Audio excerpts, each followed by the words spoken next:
Bonjour à tous et bienvenue pour cette nouvelle vidéo de la newsletter. Et cette semaine, une question originale qui nous a été posée, qui est devons-nous avoir de la reconnaissance pour les objets inanimés? C'est-à-dire, on dirait presque une question tirée d'un roman de science-fiction en fait, lorsque les objets commencent à s'animer. Est-ce que je devrais avoir de reconnaissance pour la chaise sur laquelle je me suis assis, ou sur la table sur laquelle j'ai mangé, ou sur la porte qui m'a permis de me protéger? Une question qui paraît a priori étrange.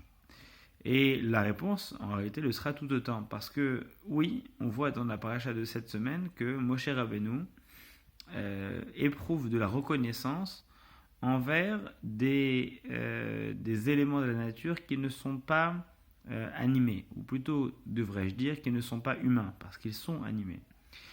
On voit par exemple que Moshe Rabbeinu n'utilisera pas au niveau du sable, par exemple, il aura de la reconnaissance pour le sable lorsqu'il va s'agir de prendre du sable et de le jeter pour accomplir une des 10 plaies. Eh bien, ce ne sera pas lui qui le fera parce que c'est le sable qui l'a aidé jadis à enterrer l'Égyptien qui avait frappé le Juif, enfin l'Hébreu en tout cas. Il y a cette reconnaissance pour le sable. Étrange d'avoir de la reconnaissance pour des objets inanimés, pour des minéraux.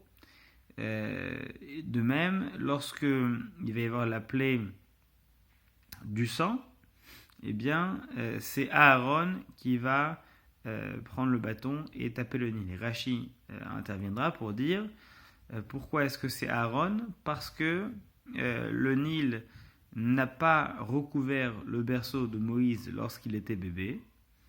Alors, il faut savoir montrer de la reconnaissance Moshe a donc montré la reconnaissance. Dieu n'a pas demandé à Moshe de frapper le Nil pour ne pas faire preuve d'un manque de reconnaissance. Et donc se pose la question, c'est intéressant, certes, mais quel est l'intérêt de montrer de la reconnaissance à quelque chose qui a priori n'en a vraiment pas grand-chose à faire? C'est-à-dire que le sable, que je construise un château de sable avec le sable ou que je le jette en l'air, a priori, il risque pas de s'en offusquer. Et de même, le Nil, il risque pas d'être choqué si je prends un bâton et que je donne un coup d'épée dans l'eau.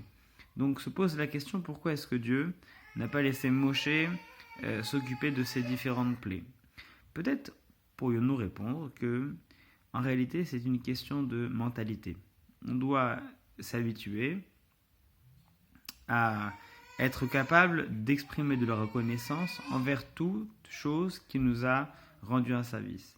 Et si je suis capable de montrer de la reconnaissance, c'est-à-dire de prendre en considération le bienfait que les choses me procurent, même les objets inanimés, à plus forte raison que je serai capable d'éprouver de la reconnaissance pour les objets animés, pour les animaux, pour les végétaux et à plus forte raison pour les humains.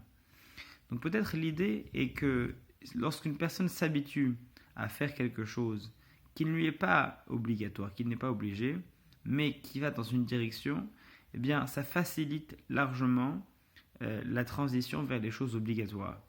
C'est-à-dire que de la même manière qu'il est obligatoire d'éprouver de la reconnaissance pour une personne qui m'a octroyé un bienfait, si je m'oblige à prendre conscience de tous les bienfaits qui me sont procurés par les différents objets de la vie qui m'entourent, à partir de ce moment-là, mon cerveau, mon âme seront tous les deux formatés pour comprendre la reconnaissance, pour éprouver de la reconnaissance et l'exprimer envers les choses et les personnes qui m'auront procuré du bien dans ma vie. Et de cette manière-là, je pourrai les remercier comme il faut. Peut-être est-ce ce message qui nous est transmis dans la paracha de cette semaine, c'est-à-dire veiller à reconnaître les bienfaits que la vie nous octroie, qu'ils soient octroyés par des hommes ou par la vie elle-même. Dans tous les cas, il s'agit de savoir exprimer cette reconnaissance envers tout et en tout temps. Shabbat Shalom.